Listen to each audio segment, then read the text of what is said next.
go. Good morning, everyone. It is Tuesday, April 28th, the day after Monday. I had forgot where we are. And this is our 10-minute touch point. And today I will be leading our sessions. So Ashard, you like to hit the gong and everyone take a breath.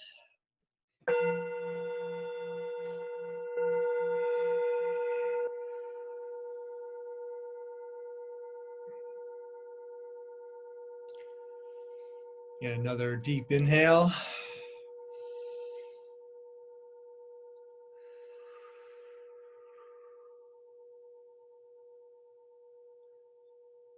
All right. And become present. And before we get started, I just have to say we had a great yoga session. It was a 30-minute long yoga session with Adrian, and holy moly, that was tough. It was good, and it was physically challenging, but it was excellent. Yeah. Oh yeah. Yeah, we'll be feeling that for days. Yeah. All right, so this morning I'm going to do a reading. This is from Awaken Weekly, another email feed that we have subscribed to. And the title today is Opposite of Meditation is Not Action, It's Reaction. So it seems like our society is at a low point in terms of how we talk about challenging and controversial topics within our political discourse and even our spiritual reflections. I believe the only way through this polarization is a reappreciation for silence. This is by Richard Rohr, by the way, R-O-H-R. Silence has a life of its own. It is not just that which is around words and underneath images and events. It is a being in itself to which we can relate and become intimately familiar. Philosophically, we would say being is that foundational quality which precedes all other attributes. Silence is at the very foundation of all reality, naked being, if you will. Pure being is that out of which all else comes and to which all things return. Or as I like to say, reality is the closest ally of God.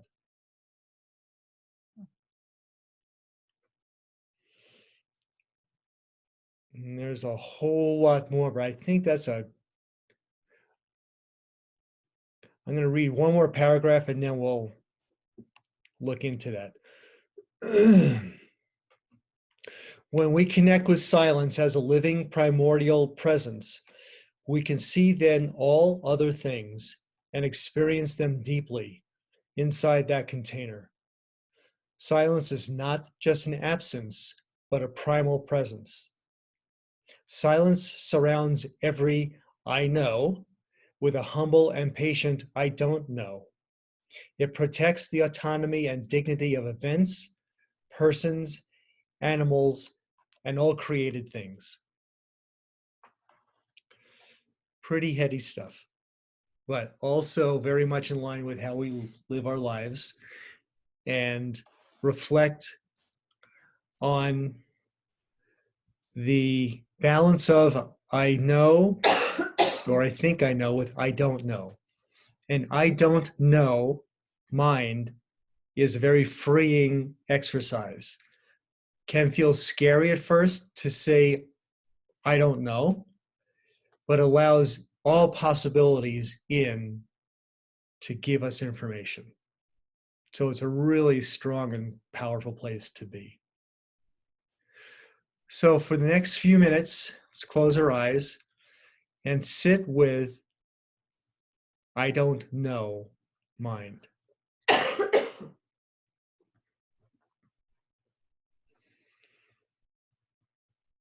And considering all the information that we've acquired in our lifetime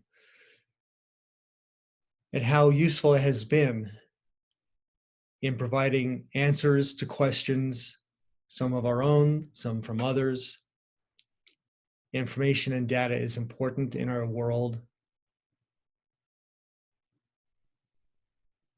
and how much of that is clogging up the flow of I don't know mind.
I'm going to finish this contemplation with two other readings and then the question.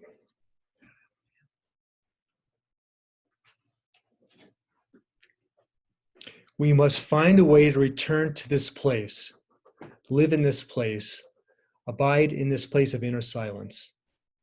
Outer silence means very little if there is not a deeper inner silence.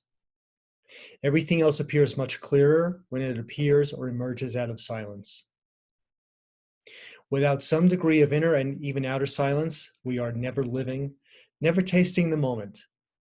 The opposite of contemplation is not action, it is reaction. We must wait for pure action, which proceeds from deep silence. So the question for the day is, when faced with a challenge or a question,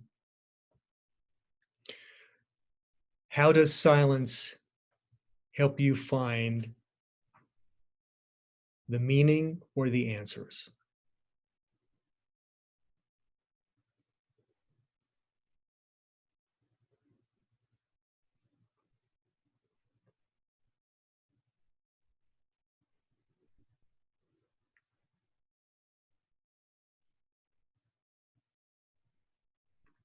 All right. That will conclude today. Thank you all for joining.